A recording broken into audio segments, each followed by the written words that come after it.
Well, thank you all for being here. How we doing today? What a great day to be in Texas. Greg, thank you very much. Jim, thank you for the welcome. It's great to have your two great senators here as well. Thanks for joining us today. And on behalf of the Department of War, we are here to look you in the eye and to thank you for what you do every day. Because our job is to have the back of the warfighters. Our job is to make sure they have everything they need, as Greg said, so they're never in a fair fight. But they can't do that without you. You are a core function of the arsenal of freedom. It's not just the door kickers and the guys dropping bombs. It's not just the intel analysts and the mechanics all wearing camouflage that are critically important to our nation. It is all of you and the thousands of people that you represent who've dedicated your lives to precision, to skill, to work in a hard hat, to deliver capabilities for the warfighter. And for too long, under previous administrations, we thought we could outsource those capabilities to other countries, or we could live in a global environment where those skills didn't matter anymore. And under President Trump, well, those days are over. We live in a realistic world.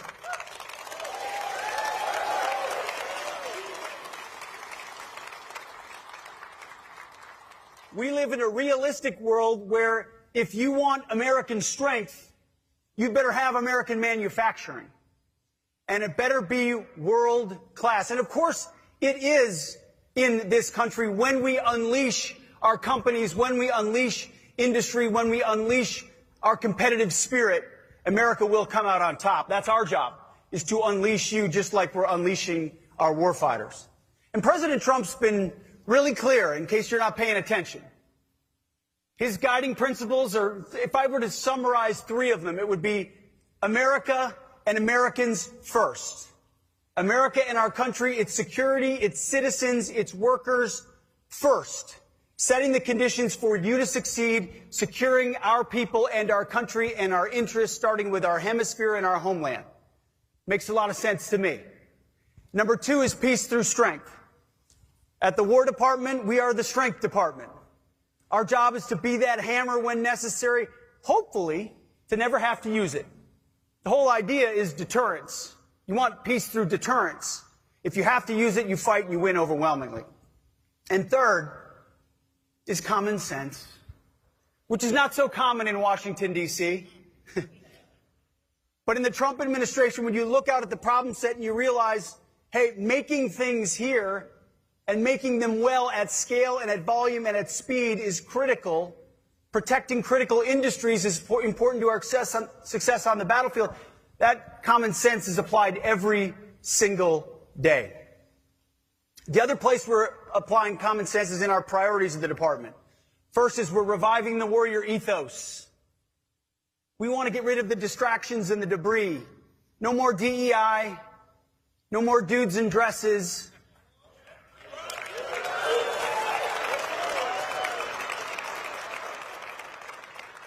No more climate change worship and social justice and political correctness. We're done with that. We're unleashing the warfighter to be ready, trained, disciplined, accountable, and lethal. When you allow them to do that, they're incredibly good at their job, as the world has seen and as a indicted criminal in Venezuela found out about a week ago. What America can do is like no other country in the world.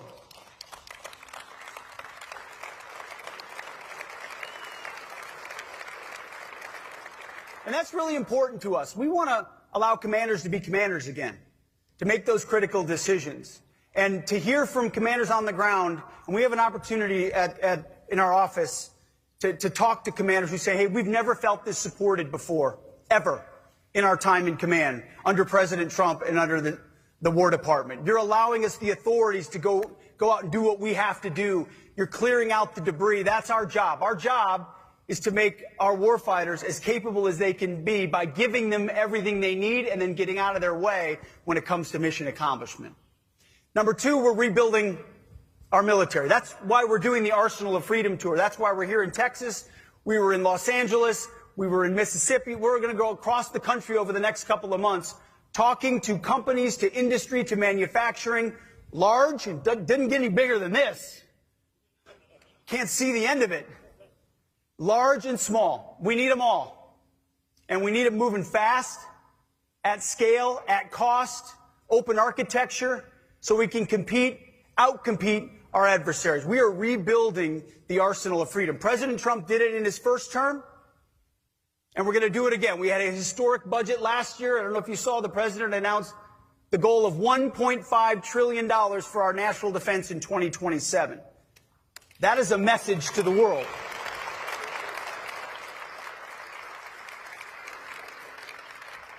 Now, we're going to spend every dime of that wisely. We're going to find every savings that we can in the couch cushions to make sure we're squeezing everything possible into the best capabilities in the world, like the ones you build here, and a quality of life for our troops who deserve the very best, whether it's barracks or pay, quality of life. We ought to be and need to be investing in them even more.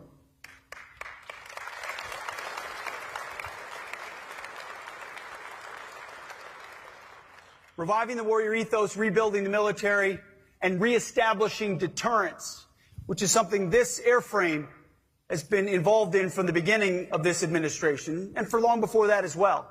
But when you lose your way about what American leadership looks like, it invites chaos and challenge in the world, which is what we saw under the Biden administration.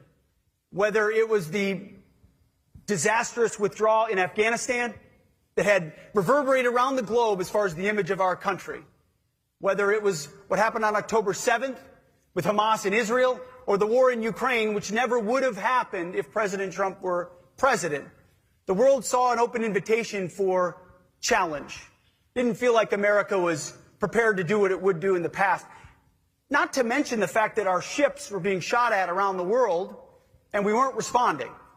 So the first thing we had to do at the War Department was to reestablish that deterrence on behalf of our country. And it started, frankly, from day one on the border. Securing our border and locking it down. We've gone 7 months with 0 crossings at the southern border.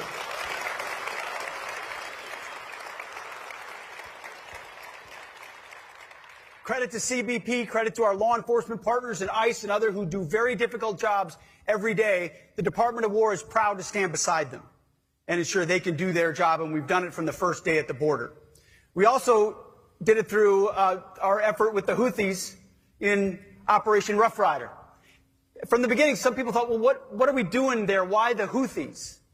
Because the Biden administration allows our commercial shipping and other shipping, military ships, to be shot at. I mean, all the way back to Thomas Jefferson, we've understood that free navigation to the seas is a core tenet of the United States of America. Yet they just sort of allowed that to happen as if it didn't matter.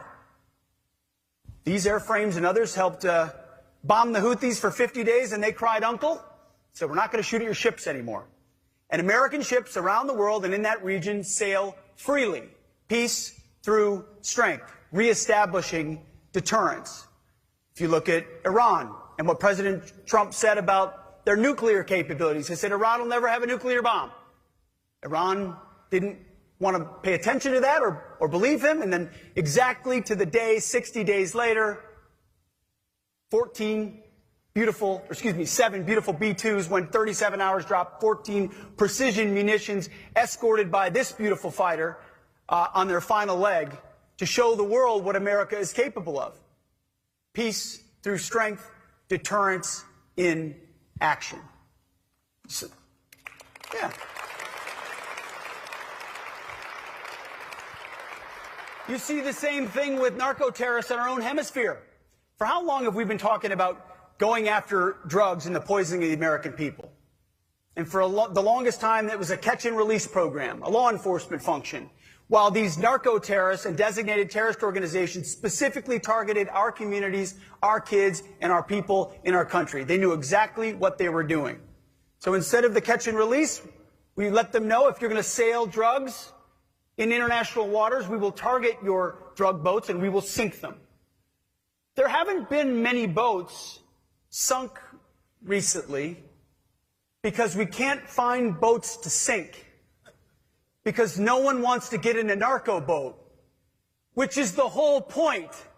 Stop sending your drugs to our country and poisoning the American people.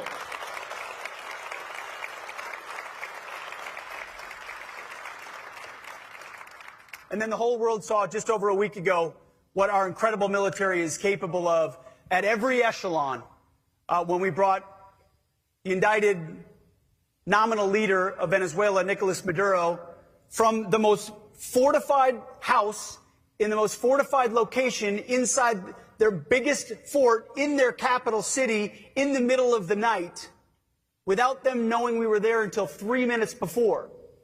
Grabbed him and brought him to New York City within 24 hours to justice. Let me tell you, no other military on planet Earth could pull off what our incredible warriors did.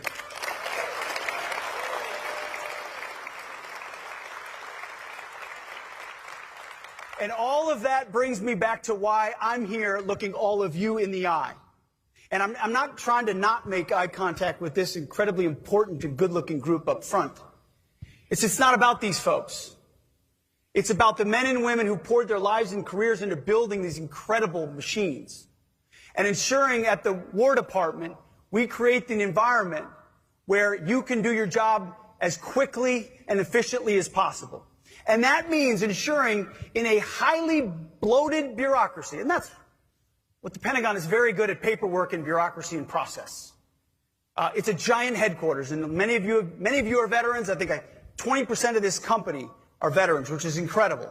You've been to headquarters. Headquarters move paper. You can imagine the amount of paper we move at the Pentagon.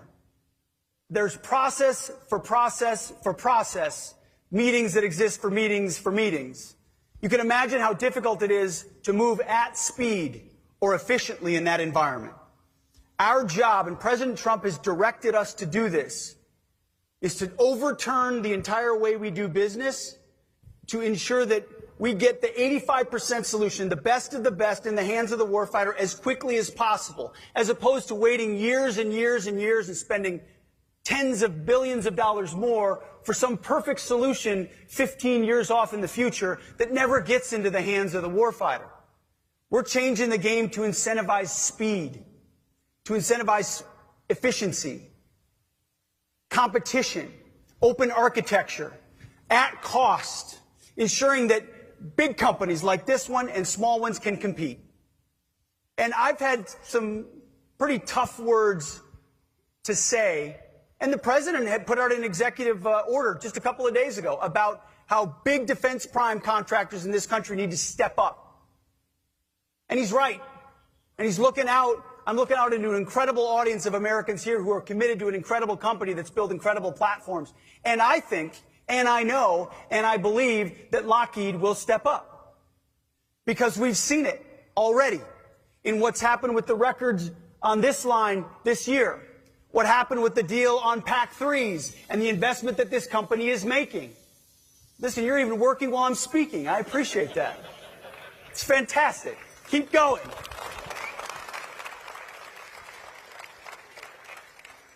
We ultimately don't care what the name is on the side of the missile or of the plane or of anything that's made at the War Department. We just want the best. And our expectation is that every company competes. And every company competes on a level playing field. I don't care how many lobbyists you have, how many accountants you have. If you create the best and the fastest at cost on behalf of taxpayers and the warfighters, you're going to win. That's President Trump's War Department. And I hope, based on what Lockheed Martin can do, that you win a lot. Because you make incredible, exquisite platforms. And our job is to create the environment where you can run and run fast. And where your leadership knows that it's not just about Wall Street and dividends and stock buybacks. It's about the warriors and what we can deliver as fast as possible to them. And they're patriots. They know that. So we're changing that incentive structure for the entirety of the industry across defense to make sure. President Trump's deadly serious about this. He feels the urgency of the moment, and so do I. We've got to build. We've got to rebuild that arsenal of freedom. We've got to go fast. The warfighters need it. They deserve it. We've got new peer adversaries that are building at record speed. We have the best workforce in the world, the best engineers, the best entrepreneurs, the best innovators. It's this crowd right here. And so the Arsenal of Freedom Tour is meant to speak to you and your peers and to tell you to keep going. Go fast. Take risks. Be ambitious. Invest your capital up front and know that there will be a demand signal from the Department of War to have you keep running. So I want to give my appreciation to the leadership here of this company that has taken that demand signal and is running with it. That's exactly what we want. And we're going to give the same message to small companies and medium-sized companies. Join us in this sprint. The urgency of the moment requires it. The war fighters need it, and they need it yesterday. So thank you very much for inviting us here and having us here. Thank you for the accepting and grasping the challenge of President Trump, as well as our department, whether it's R&E or A&S, that everybody, my charge to my team is to do everything they can with this precious moment we have to rip the bureaucracy out and streamline the process so that we can get in the hands of the war fighters what they need today. So thank you all so much for what you do, for why you're doing it. I've had a chance to meet a number of you who have kids or grandkids in the service. Many of you have served yourself. We are shoulder to shoulder with you because we can't deter the next conflict without the skills and capabilities that you have. I'll end by saying what President Trump said over the radio to the incredible Americans who went to downtown Caracas. He simply said, "Good luck and Godspeed." I know you don't need good luck. You're good at what you do. But Godspeed, because we need the capabilities you're creating here, and our job is to ensure you have everything you need in that process. God bless. Thank you very much.